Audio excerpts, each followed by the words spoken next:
Il suo sax è stato la voce graffiante di Napoli.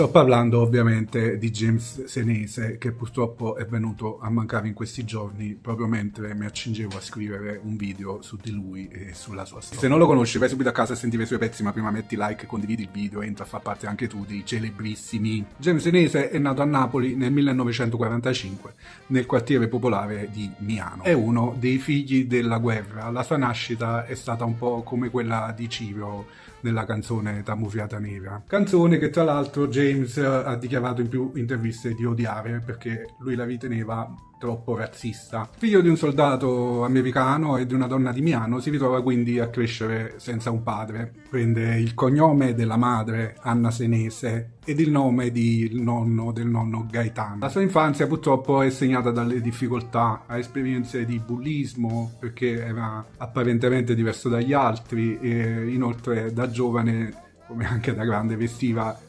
amava vestire in maniera molto appariscente. Insomma, il suo apparire lo esponeva alle mire un po' dei bulletti del quartiere di Napoli, che insomma non avevano manco mai visto spesso una persona come lui. Proprio in quegli anni stringe amicizia con un altro ragazzo nella sua stessa condizione, del quale ho già parlato in un altro video, e che è proprio Mario Musella. Anche egli figlio della guerra, nel suo caso, come già vi ho ricordato, è figlio di un indiano Cherokee. Di lui e degli showman parlo in maniera molto approfondita in un altro video, magari vattela a recuperare. Ma la vera folgorazione per James arriva intorno ai 12 anni, quando si trova davanti la copertina di un disco, che secondo le mie ricerche dovrebbe essere questa. C'è un uomo nero come lui che lo fissa e che ha in mano davanti a questo strumento per lui misterioso. Lo strumento in questione è il sassofono, l'uomo misterioso è John Coltrane.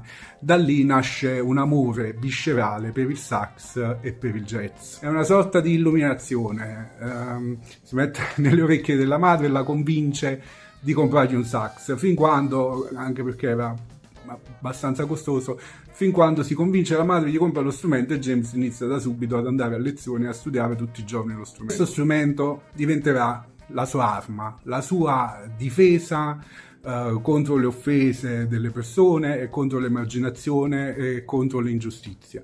Sarà la voce di Napoli. Purtroppo ci dobbiamo fermare perché il video ha raggiunto quasi 3 minuti. Continuerò a parlare della storia di James Senese in un video successivo. Vi aspetto e ci vediamo al prossimo video. Ciao.